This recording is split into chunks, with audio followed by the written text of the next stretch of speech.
m'appelle Magali Lavigne, je suis en secondaire 4 à l'école des pionniers et je vais vous raconter un peu de mon histoire avec les téléphones cellulaires. Dans le fond, il y a ça un mois à peu près, je me suis chicanée avec mon père, puis je me souviens lundi matin, après que mon père m'a confisqué ce téléphone-là, je viens dans le bureau à Lynn, dans le fond, puis c'était le drame dans ma vie. C'était la fin du monde, mon téléphone, c'était ma vie, puis là, je l'avais plus, fait que je faisais quoi? Puis, ben, ça a duré une semaine. Ben, au cours de cette semaine-là, j'ai fait quand même beaucoup de réflexions par rapport à l'effet que cet appareil-là avait sur ma vie.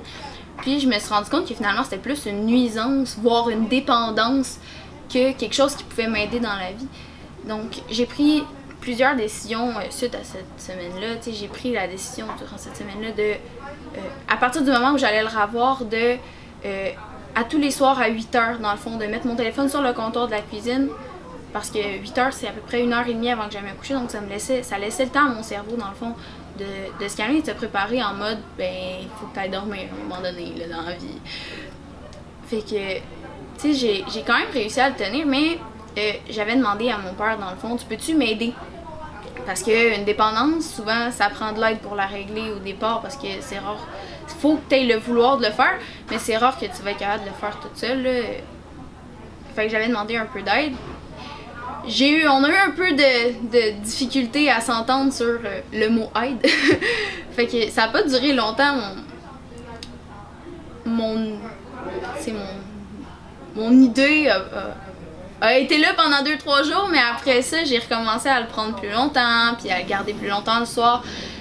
Et là, il m'est encore confisqué, parce que je me suis encore chicanée avec mon père, c'est vraiment pas grave.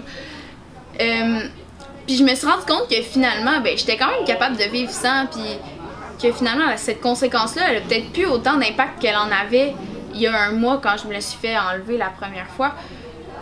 Parce que, ben, dans le fond, j'ai changé mon mode de vie par rapport à cet appareil-là, qui est le téléphone cellulaire.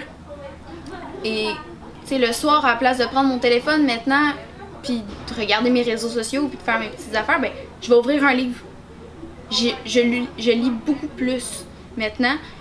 J'ai toujours voulu travailler, ben, développer un peu ce goût de la lecture-là, et le fait de me faire enlever mon téléphone, ça m'a permis de développer cette envie-là de la lecture. Donc ça m'a apporté tellement de positif, autant au niveau des heures de sommeil que je peux accumuler, au niveau personnel, je me rends compte de bien plus de choses, puis je prends le temps de faire mes réflexions à moi, puis de réfléchir, justement, puis de pas toujours être sur mon écran à me dire « Ah, ben, lui, qu'est-ce qu'il fait? Ah, ben, lui, qu'est-ce qu'il fait? » Non. Magali, qu'est-ce que... Puis là, je réfléchis à moi, qu'est-ce que je pourrais faire pour m'améliorer en tant que personne, puis je prends beaucoup plus de temps là-dessus. Ça me permet un peu de mieux me développer en tant qu'être humain, d'être moins souvent sur ces appareils-là.